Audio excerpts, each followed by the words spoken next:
guess this is the part where we need to introduce ourselves to our audience. So I'm going to start by telling you that I'm Eve, and in real life, I have a bachelor's in graphic design. I have a master's in TESOL, which is teaching English to speakers of other languages, and a second master's in education media design. And this is where Carmenta and I actually met during that educational experience. And just recently, I received my doctorate in education leadership or administration. And that means I can probably apply for different types of jobs than teaching. But for now, my plan is to continue teaching because I really love it. In the past, I taught art at a K-12 school district in Western United States, where I was teaching at a very large high school. And after that, I decided it was time for a change. So I moved to Turkey to become an English teacher or TESOL teacher. And I've taught K-12 and university here in Istanbul. And at the moment, I'm teaching English, English for math and science, and project-based learning at a very prominent university in Istanbul. You know, I'm really excited about this, Carmenta, and I really want to share some of my stories about teaching here in Istanbul as well with you and our listeners. Well, that's great, and I love your stories, and I'm sure the people listening will too. Hi, I'm Carmenta. In real life, I have a bachelor's in speech with an emphasis in theater and minor in history. I'm certified K-12 and have taught at all levels, including college. I have a master's in reading and am a reading specialist. I also have a master's in education, media design, technology, which is where I met Eve. We did that program online, and we're on the same team. I spent more than 25 years in K-12 education, including 15 years in adult ed and in an alternative high school program where we had blended classroom learning, and I loved using technology in the classroom. Currently, I'm broadening my skills as I work on my next career as a filmmaker and video storyteller. I'm taking classes in videography and am looking forward to also expanding my skills into animation. In the meantime, I'm also working with another former teacher on designing a gamified online geography course for middle and high school students. I want to explore applying gamification techniques to online learning. We are both dedicated to lifelong learning. Our talk show is intended to encourage others and to empower women to constantly pursue growth and learning no matter what their age. And you know, that's a great idea to talk about, actually, because I think that being dedicated to lifelong learning, such that we are, I think it will make the different facets of education that we're talking about, whether it's a personal experience or if it's about, you know, teaching a specific group or just, you know, talking about different things that are out there for people to pay attention to in the learning sphere, because I know that we just learn stuff every day, don't we? I mean, it's just natural. What do you think? Well, I think that's true, but I also think that it's easy as people get older to kind of get this impression that maybe we're supposed to retire and remove ourselves from life and let other people step in, and that's not really what should be happening. Human beings are constantly growing, and not only when they're young, not only when they're in their middle ages, but even as we get older, there should never be a time when we're not moving forward, learning more, you know, and interacting more with other people. Oh, yeah, I totally agree with that. And actually, this is kind of something I wanted to mention too, was that what you're saying is, yes, it is great for us to continue learning, because this is how I actually was able to inspire myself in my own teaching career by, for instance, the program that we were in at Full Sail University. They touched a lot upon Gardner's multiple intelligences. I'm not sure if people are that familiar with Howard Gardner. He was a Harvard professor, I think, but he came up with how people learn. Not everyone has the same boilerplate of learning. You know, some people are visual learners, some people are physical learners, some people are linguistic learners, others are musical.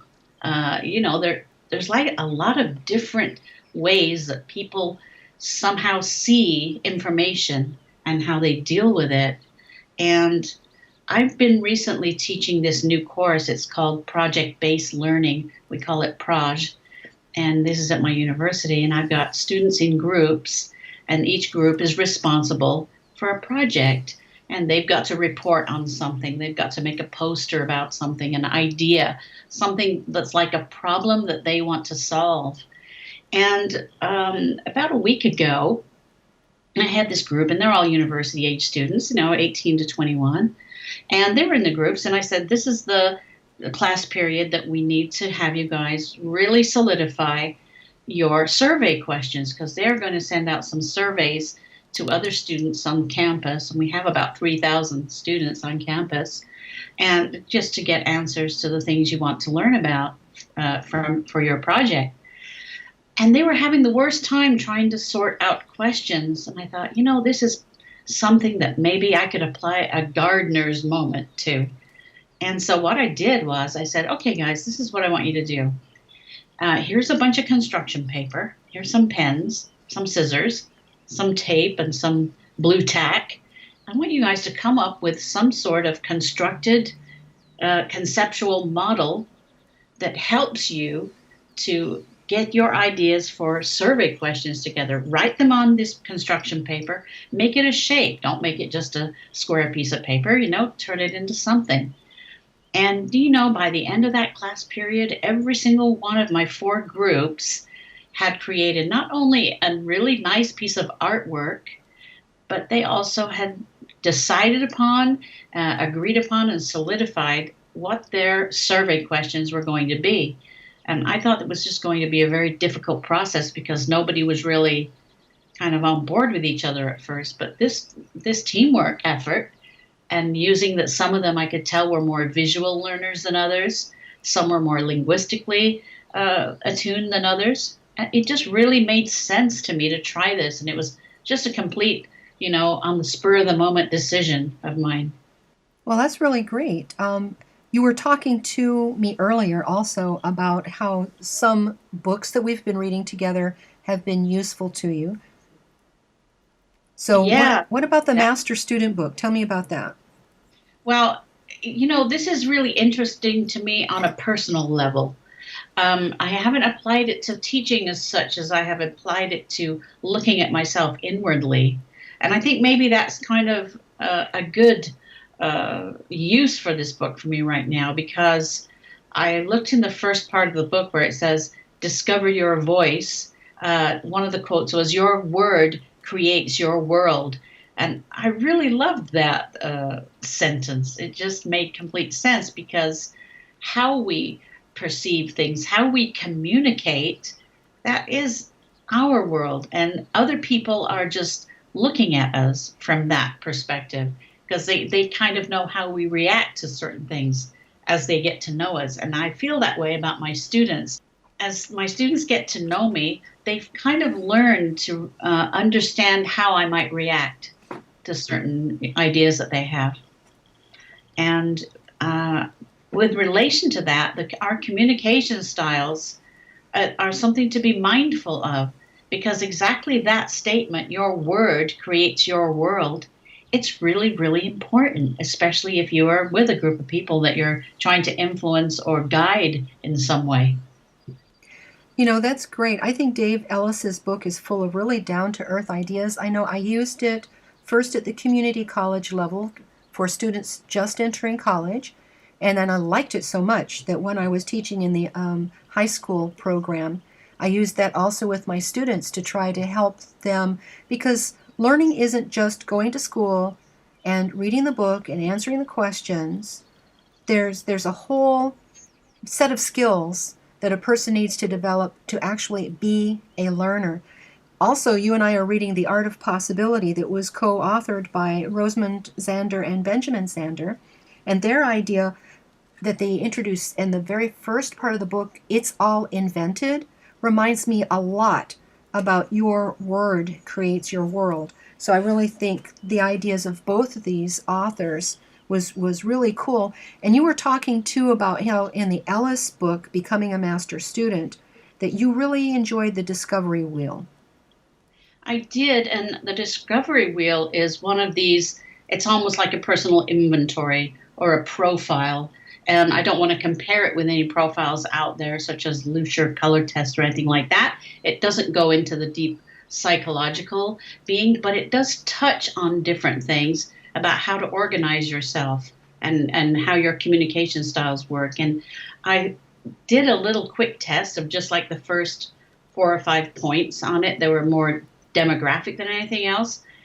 But I had some answers, and one of them was, what's your purpose in life? And immediately I just wrote down, my overall purpose in life is to learn. And I think that's what really embodies what is being said in these books, what's being written by these different authors. It really embodies what I really feel strongly about. And the second one was about how would you like, the things to turn out. And I just wrote down again, I want to have mostly really positive experiences. I know that that's not possible for everything we do. And we all have those bad moments. Even I have them at school where things kind of go wrong and a lesson might not turn out as great as I had envisioned it. But, I think mostly I do have positive experiences. And then another question was, what kind of person are you about considering different points of view and choosing from alternative solutions? And I agreed that I was that person, that I do consider different points of view from all my students. I don't just try to have everyone be on the same page about everything, because they're not going to, they're going to have different feelings and ideas than others. So the fact of the matter is this inventory or this discovery wheel, it really gave me just some things to think about that I needed to think about. And the final one I did answer was, what are you going to do with all of this? And I said that I wrote down, I use my knowledge of learning styles and just learning techniques and incorporating techniques to support my success at work or my school, of course, because I'm a teacher. The discovery wheel is a great tool to help identify a person's strengths and help them think about how they learn. I think it's good to examine yourself using several different tools, because knowing yourself leads to better judgments about how to move ahead. For example, I've told you that I created a mind map, and what I did was I took the results like from the Strength Finder and from other different sources, and I mapped them all out, and I looked for places where I got the same kind of information, so that if you see the same thing repeated a bunch of times, you kind of think, well, yeah, that really is a characteristic that's true of me. Also, understanding your learning styles doesn't mean that we lock ourselves into the styles. We don't look at the wheel and say, well, that's what I am, and never try any of the other ways of learning. We use our strengths to initially learn something.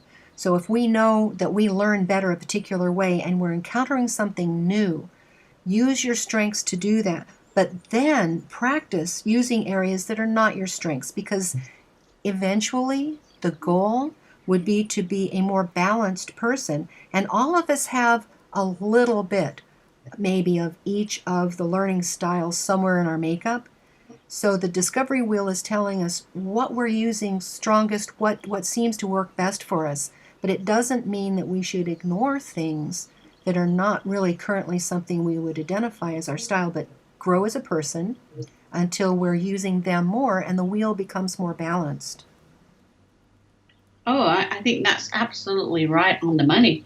When I was looking into this in the book, it reminded me of the fact that I can totally attest to this, because I just recently began teaching this project-based learning class. It's called Proj.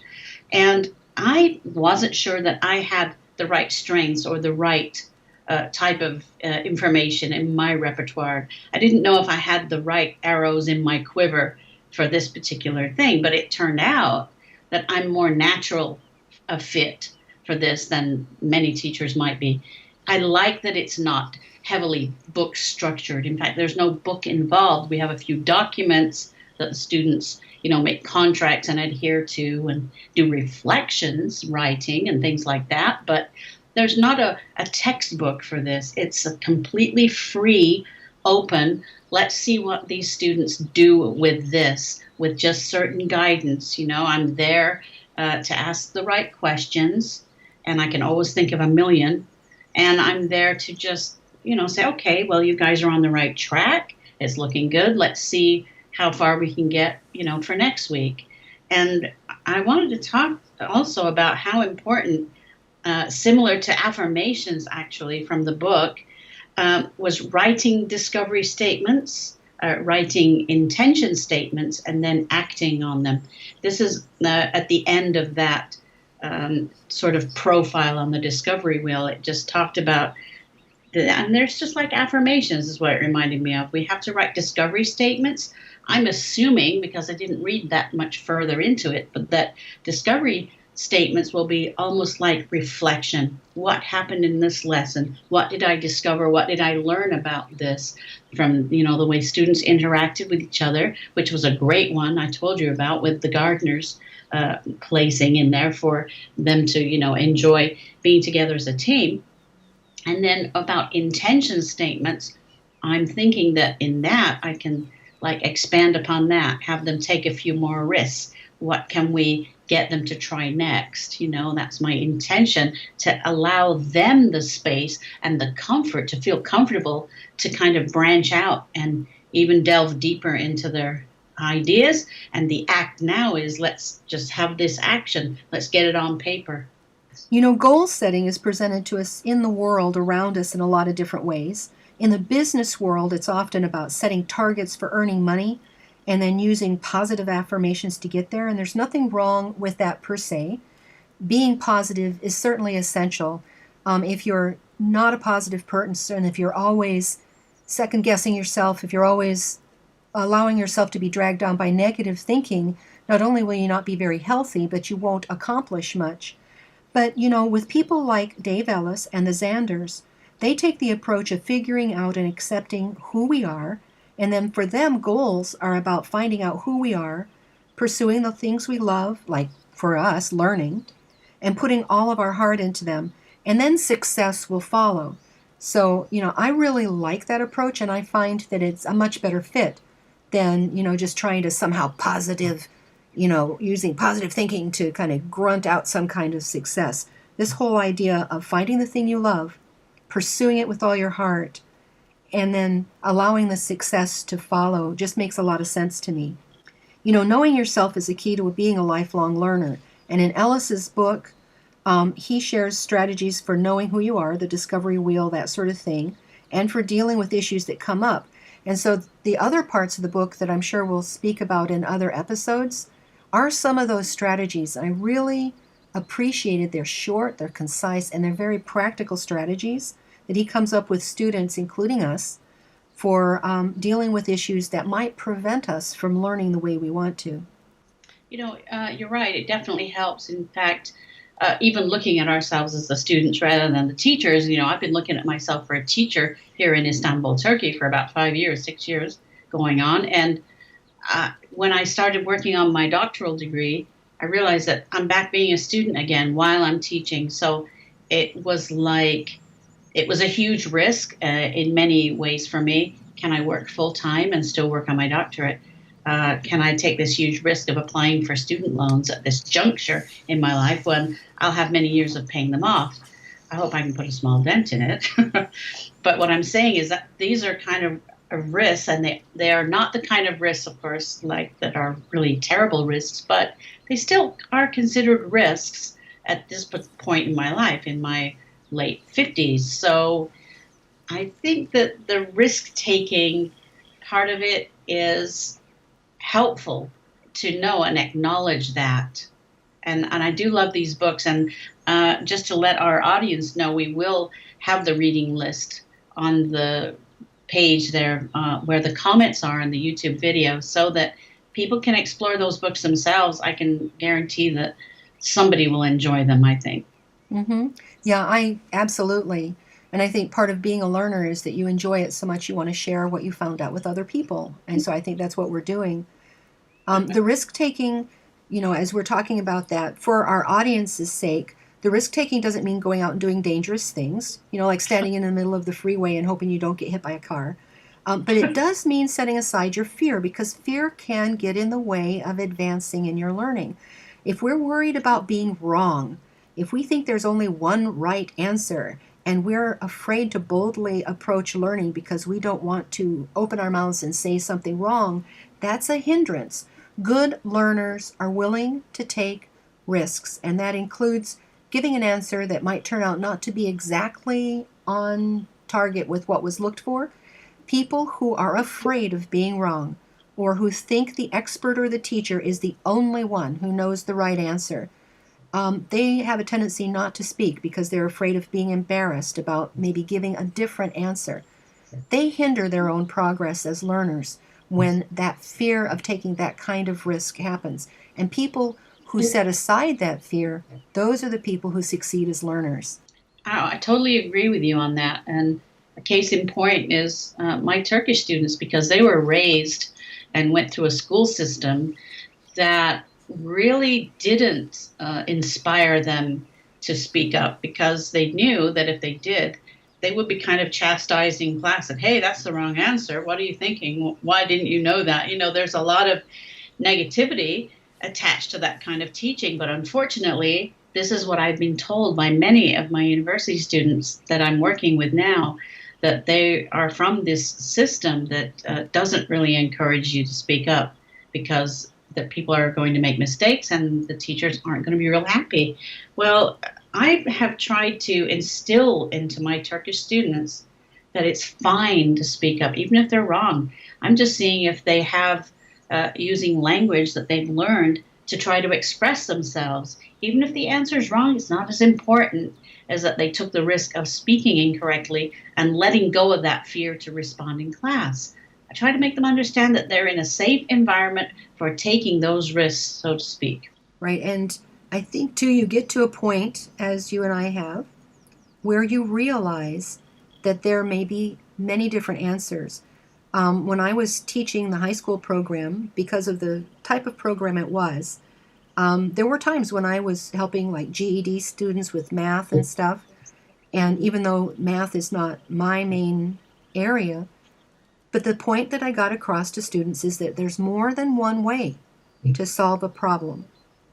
And so don't think that you can only do it the way it's in the book. I know my youngest son is incredibly good at things like math, and he could just think it in his head and do it. But of course the teachers wanted to see all the steps, and there are some legitimate reasons for that. But it's like, you might do all the steps the teacher wants, but there may be some other way of thinking about it that also gets you to the right answer. And I think we need to encourage our students and each other not to be afraid and not to think there's only one way to approach a problem, including improving ourselves and becoming, lifetime learners. That there's not just one path and we all have to follow the same path. Yeah, I agree with you. And I think that's definitely been a cornerstone for me in my teaching since I've been teaching here in a foreign country, because now I'm the foreign language teacher. It's kind of different when you're teaching English as a foreign language. I'm not thinking of it as one because it's my language, but for the students I'm teaching, it's definitely foreign. And I really believe in their ability to change the way they think about responding and turn it into a positive experience for them. I am having some definite luck with this group I'm with now, because they've become very comfortable. Even speaking up and making mistakes, it's not a problem, and they see that. So I agree with you. There's many different ways of saying something, and we have a good laugh about a lot of things too, especially the difference between British English and American English. So, all kinds of things come up, and they are enjoying when we have these moments so we can laugh about things. So I think it's really great, actually. I would agree. Well, I tell you what, for the people who are just listening to our talk show for the very first time, this is what we're about. We're dedicated to lifelong learning. We want to encourage others. We want to empower women. And as we're going along, we're going to be sharing resources, but we're also going to be asking questions. And we're not here just giving the answers. There are going to be times when we might discuss a topic And we're going to leave it out there for the viewers to think about. And the idea is to challenge your thinking, and not necessarily for us all to come up with the same answer, but to grow through even the process of considering things from different viewpoints and thinking through. So as we progress along through the talk show, I hope a lot of people will tune in and that they'll participate in their own way in the discussion by thinking about the things that we've been sharing and giving us maybe feedback on YouTube. I think that's a great idea. And to help us wrap up, I just want to hopefully appeal to people who are listening to us to question what we're asking, and also look into these different resources by the books. We talked about 2 different ones today, and maybe go ahead and check those out and see what your opinion is and what you think you'd do. It certainly will be really fun to have students and teachers and all sorts of people in the education field, and even other people who aren't in education but are really interested in it, especially in making some kind of change in education systems so that there is a definite new horizon out there instead of the same old thing that doesn't work. Okay, so for today, I'm Carmenta Sariano. I've really enjoyed doing this first show. And I'm Eve Palatine. Thank you so much for listening, and we really look forward to talking about these topics for a long time.